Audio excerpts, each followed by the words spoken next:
Yeah, let's go. So my name's Paul Barnes. I'm the Region Director for Northern Europe and Middle East for App Annie. So welcome to the session, everyone. I'm going to introduce my esteemed panelists in a minute, but I'm going to have a quick quiz first of all. And it's a very contentious quiz because we're already disagreeing over what the answer is. So I'm going to ask you a question, which is how many games had revenue of more than $1 billion in 2017? All right? And this is from the App Annie retrospective published recently. I'll give you a clue. It's more than 1 and less than 6. All right? So if you think it's 2 games more than $1 billion, do you want to put your hand in the air if you think it's 2? Okay, a couple. Hand in the air if you think it's 3. A few more. Hand in the air if you think it's 4. And what about 5? 5. You're just, what an informed audience. 4 is the right answer, according to App Annie, although Tom and I are already arguing over whether there's a few other candidates in there.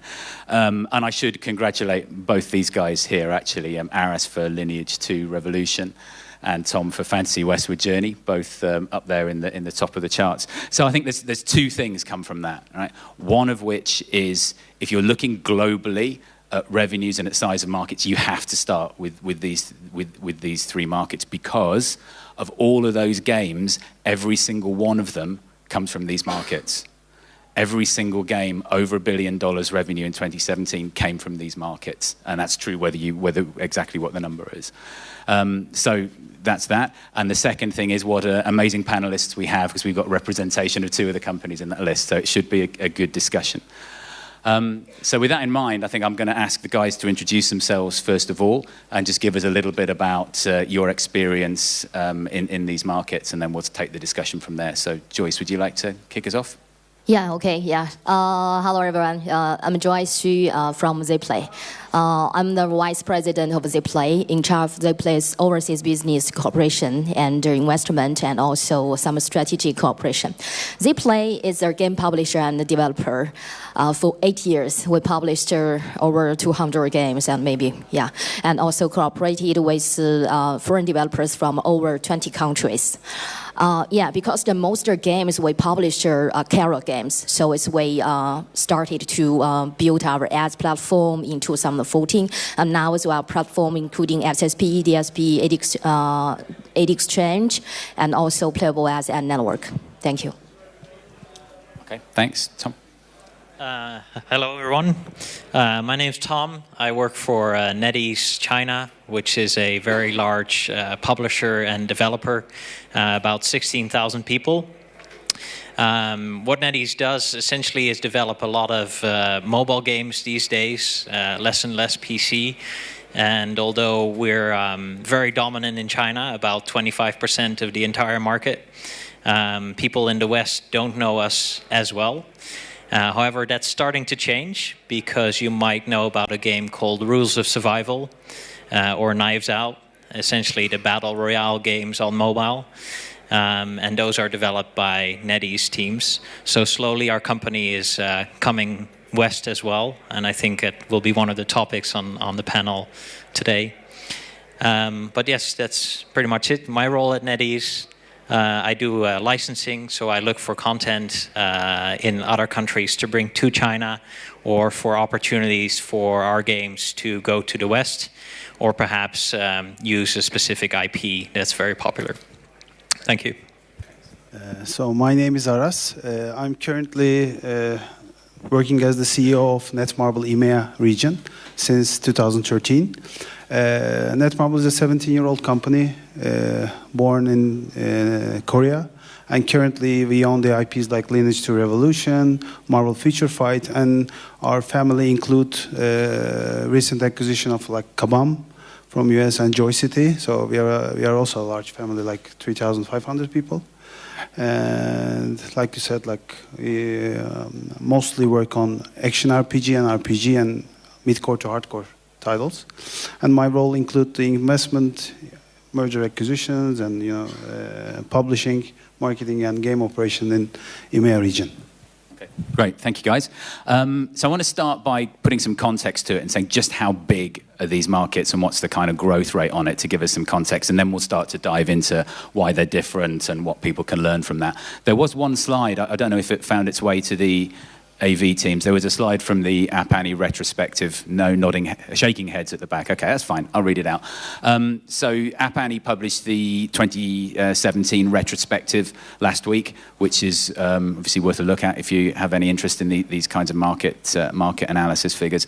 But just to put context on it, so the size of the markets from Japan is a 12 billion size of revenue market in 2017 from our estimates, and that's a 60% growth from 2015 to 2017.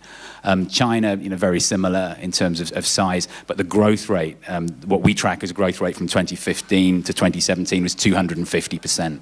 There's just been a crazy increase in China in revenue in the last couple of years. And then Korea, slightly smaller, more like 3 billion, but again, a really fast growth rate, that 80% growth rate over the last 2 years. So I guess from you guys who've been operating in these markets over the last couple of years, it'd just be really interesting to get your sense of what it's been like to see that growth occurring, and whether you see this continuing to grow, whether you're seeing signs of maturity, where you think that the markets are on the growth curve. And I guess Joyce and Tom, you may want to comment on China between you. Yeah. Okay. Yeah. So it's I always the first answer, huh? I'm lucky. No, we'll mix it. We'll mix it.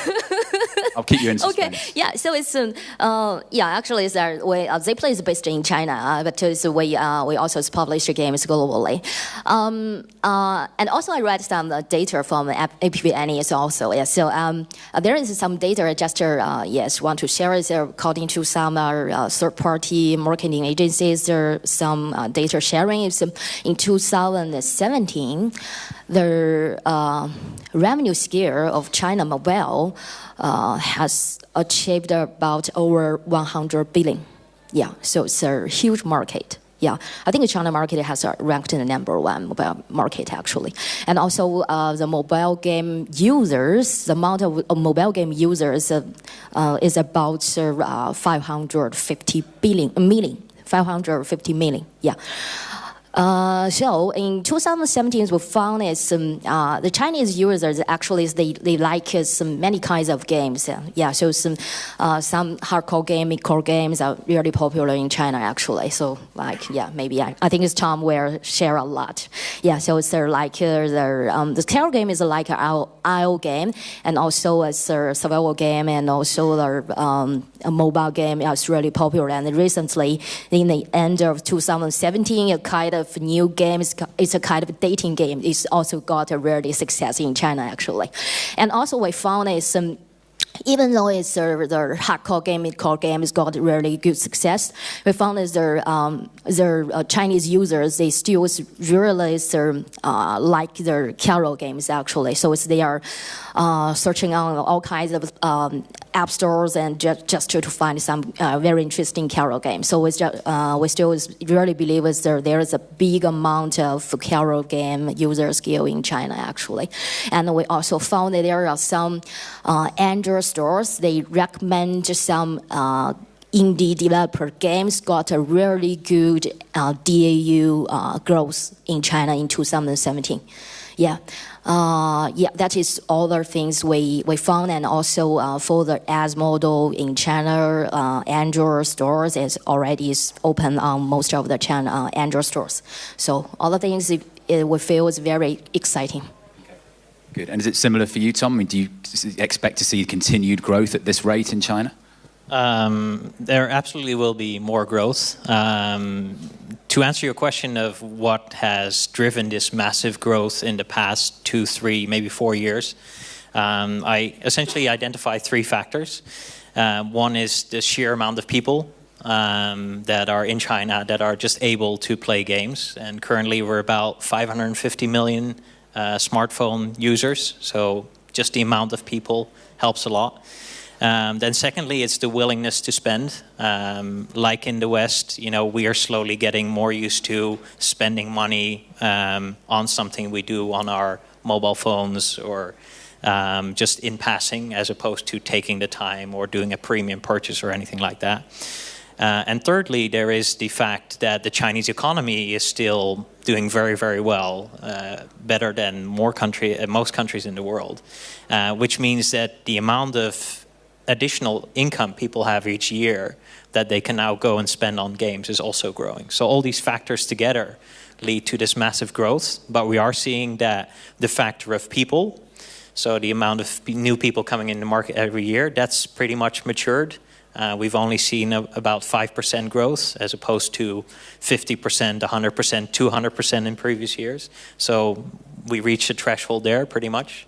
But the other two factors will continue to boost growth. Okay, and just before we move on from China, I wanted to ask you two a question. I've heard a few people talk about China and divide it into two markets, the tier 1 and tier 2 cities versus the sort of tier 3 and more rural. I mean, do you see it that way when you look at gaming? Do you divide it that way into segments of maturity when you're looking at what games are going to be successful? To some extent. Maybe not so much the tier 1 and tier 2, although for activities that you hold like player events, this might sway your thinking. But there's definitely a difference between those with the high purchasing power and high-end devices versus the people that run on cheap devices, which automatically have a lower spending rate attached to it. So that distinction, and for example, why we like to focus on the iOS market, for instance, is because all those people already spend on an iPhone, which is their status symbol. Yeah. So we know they're willing to spend money. Whereas for a lot of people, you could say on the Android market are more likely to just got the best value for money on the handset they bought in the store, and as a result, less likely to spend on the game as well. Okay. Cool, good. And Aras, from a Korean point of view, I think it'd be really interesting. We were talking before about some of the the experiences you've seen, games being successful, being less successful over time. Just be interested to get your thoughts on that. Yeah, when you look at, we just saw it in the previous presentation. When you look at the US and European market, the top 10 games are pretty similar, right? Like you have lots of games that are same in the top 10 charts. But when you look at like China, Japan, and Korea. Korea is like 3 billion USD, but like it's only 50 million people. So compared to the like ARPPU per person, it's extremely high. We see that Korea is an RPG country. So the top 10, all of them are RPGs. And when you look at like in China, for example, we see that like some new genres are successfully implemented, like MOBA or like like survival game, like you guys did. And what Korean does best is putting like the MMO, like large-scale MMORPG to the mobile for the first time. So that's why like Lineage 2 Revolution came and launched like last year in December, like in 2016. And the first month revenue was as much as the total of the whole market was equal to that game's monthly revenue. So can you imagine like the size growth of one single market with a successful implementation of a new genre that wasn't available in the local market or global before. So it was actually like 176 million USD in just a month, and the rest of all the games together was like 150 something. So 176 million in the first month. Yeah, in just one country, so it's just in Korea. Yeah. So it shows that these countries like Korea, Japan, and China, they managed to take those new games, genres, and put them on mobile somehow. And that's an important point of view that we have to keep in mind, because when they do that, right now, it's important that, like in the West, there are so many talented developers.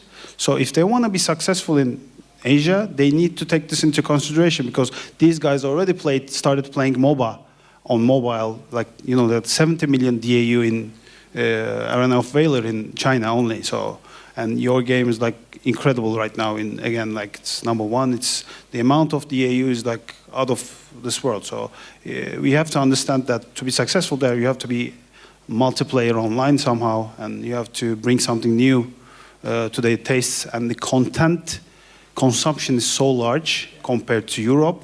It's so fast. I mean, you have to be ready with like a year-long content to be able to like serve these people.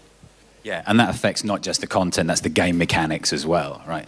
Something that really caught my eye from our retrospective last week was the difference in user profile and user behavior. So for the UK, that 25 to 44 age band was, I think it was 36% of the total time spent in mobile games was by people in that demographic, whereas when you start looking at Japan and Korea, it's 55, 56%. You know, it's much more in that slightly older demographic that are the people who are playing mobile games heavily, and exactly what you were saying about the intensity of content consumption.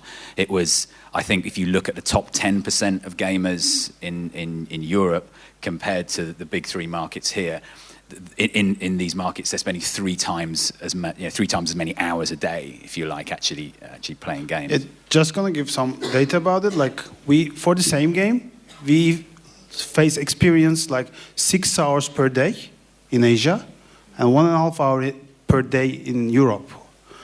And mostly because like even we do the farming easier, people in Europe and in US tend to spend less time on farming or like, you know, auto playing and so on. But in Asia, that's a completely different culture. Like they keep on leave their phone open for hours and hours and hours. So that's also like a big difference, like 3 times more playing time for any of our games. So if you look at that context, and you know, for people in the audience who are representing games companies from Europe, what would your advice be? What do you think are the elements that are going to identify a game that could make that transition successfully? I mean, there's been some great failures. There's obviously a few successes as well. Do you have a sort of a sense of what the characteristics are, the most important characteristics for any of you guys, really? Yeah. I'm not asking you first, Joyce, now, you see. So. From you. Okay, I mean, we have many trials and we failed a lot over the years. And, you know, our first success was interesting, the Marvel Future Fight, which was a Western IP. So it means that, like, those guys in Korea and especially in Japan, they tend to, I mean, their characters, their, you know, the localization that they need is on a completely different level. So when you look at the top 10, you see that Square Enix being very successful, you know, like this manga characters, manga IPs like Dragon Ball, or you're like, you know, the other IPs are being extremely successful. It's not just because of the IP, but it's also because of the game mechanics and everything else, of course, but it takes a step further for them. So that's number one. And number two is like the content level. And, you know, if you don't have the content ready based on your, for example, in Lineage, we have the top level is 120. So once you are 120, it's very rare that you quit the game because you already achieved a lot and like you spend a lot. And but on the other hand, in the West, you don't need that. You need much lower level of gameplay for someone to be hooked up to your game and start spending and so on. So I think it's also a very big difference. You have to adapt to their behavior so that you have to make your leveling steep. It has to be much harder in Asia. They have to spend much more time to like go up in that sense. So that's how a couple of other companies like had to change their game design to adapt. Like there are a few examples in Korea and Japan. We also adapted from Korea to Japan to make Lineage 2 Revolution #1 in Japan once it's launched, because you need to be different in that sense. Even within Asia, you need to be different. From my perspective, I would give 2 pieces of advice to a Western developer, which is either be quick or be quicker. What I mean by that is either you take the product that you have and you take it to market as soon as you can and be the first, have that first mover advantage. And if you have some type of unique gameplay that people will want to try out, you're the first one, and that will get you a lot of views, installs, and also a lot of companies that are going to try and copy you. So hence the need to be fast, especially if your game is already out in the West and it's gotten a certain level of attention, it's gotten a certain level of success. You can be sure that within 14 days, development teams have formed in any of the Asian countries that are copying your game exactly and probably more tailor-made to the Asian markets. That is a given. 14 days, that's all it takes. And maybe that's even a long time. All it takes is two people to have a conversation and saying, I saw this game, okay, this is making money, let's do this.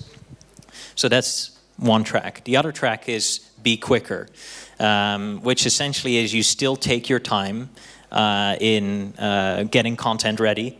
The content intensity and the consumption factor is very, very high.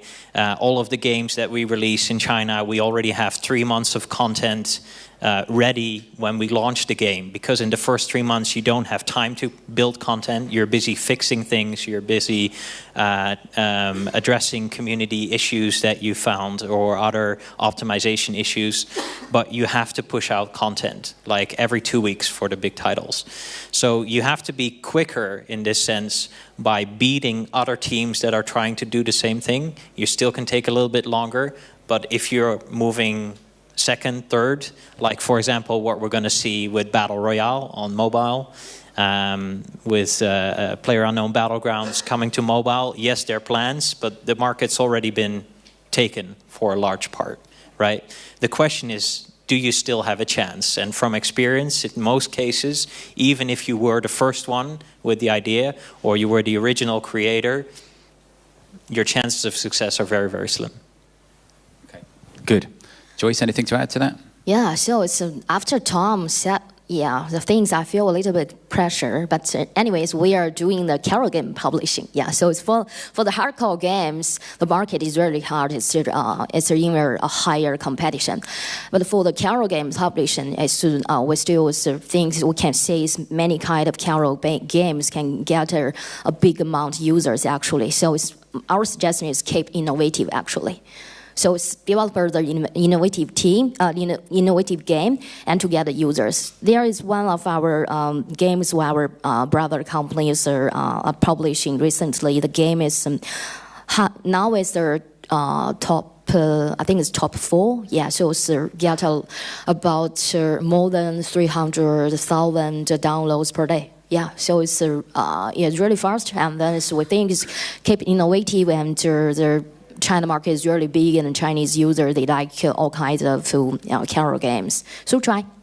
Okay, good. So we've got a couple of minutes left. There's two things I wanted to hit quickly. One on this point of advice, and any sort of top guidance that you have for people about working with publishers. Maybe if people haven't engaged with a publisher in these markets before, are there any sort of golden rules or bits of guidance you'd want to share, any of you with the guys? I think the best advice I could give on this point is set your ambition level before you start finding a publisher.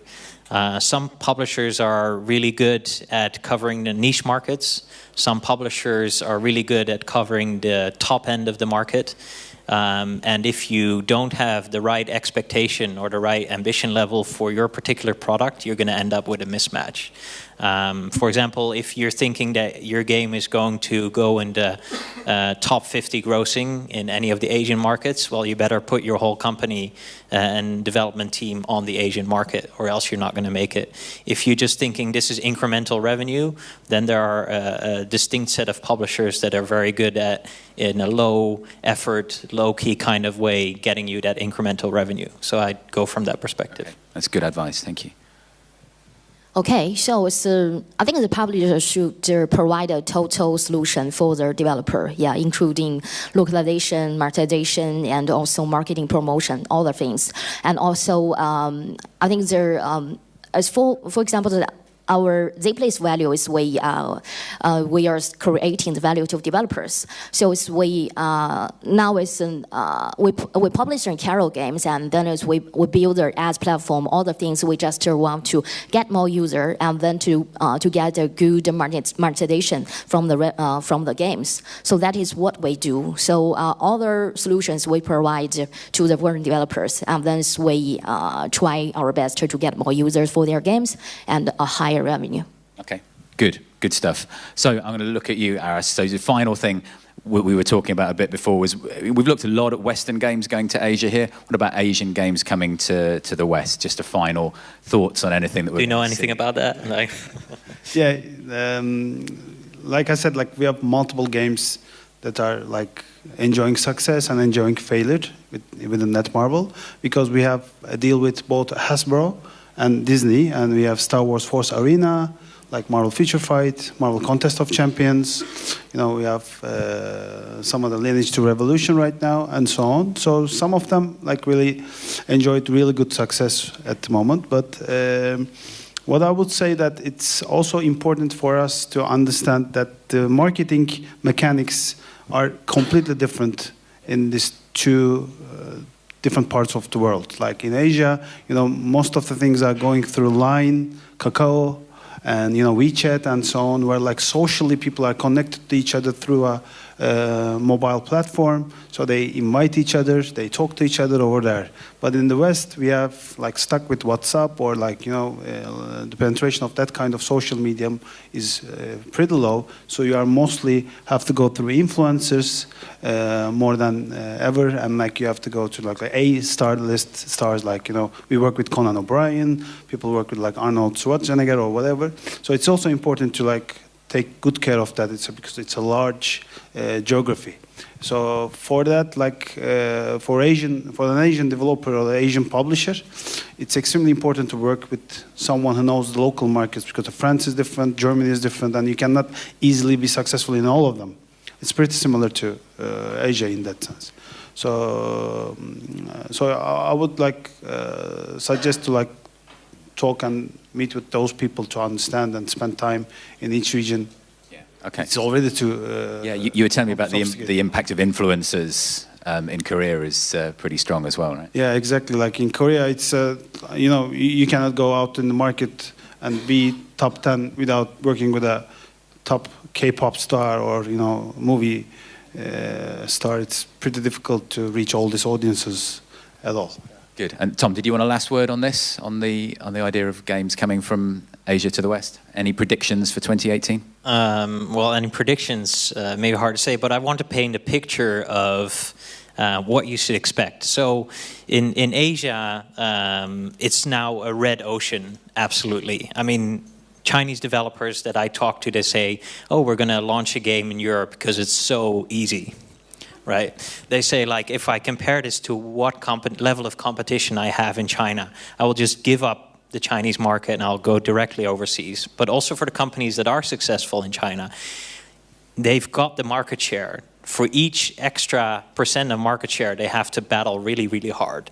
Or they can spend a few resources to try and crack the West. They already got the free-to-play experience for over a decade. They know that mobile comes first because there's no console era, so people are going directly to mobile. Most people don't have PCs either. So you have these really dedicated companies, not only companies, but the teams within these companies are extremely dedicated. In a lot of Western countries, we have a very high minimum wage. If we don't get a bonus, we still can lead a comfortable life. But these development teams, especially the smaller ones, they live on very little income. So if their game is successful, they will be rich. They'll all buy a Mercedes. So these people are working 7 days a week. If they can, 24 hours a day.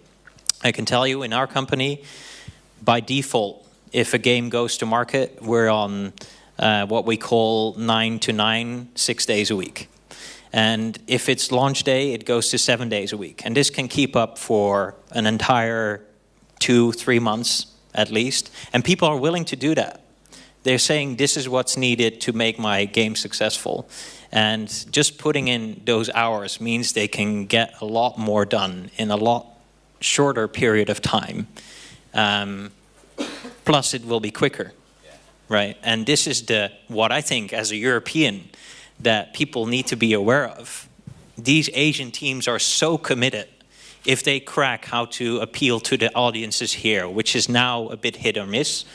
Hit, obviously, a lot of misses too, but once they've got that experience of what works and what doesn't work, I think we'll have a lot of pressure coming from Asia onto the Western developers. Okay, excellent. Thank you, Tom. I'm getting a nod from the side that we've run out of time. We could carry on, but... yeah, unfortunately, we've got to... No, that's fine. I think so. Hopefully some useful insights for people around content, around mechanics. I really like your quick or quicker, the advice about working with publishers and ambition, setting ambition levels and so on, and some fascinating insight at the end there about dev teams in China. So thank you, guys, and thank you for your attention. Thank you. Fabulous. Thank you. Thank you, Paul.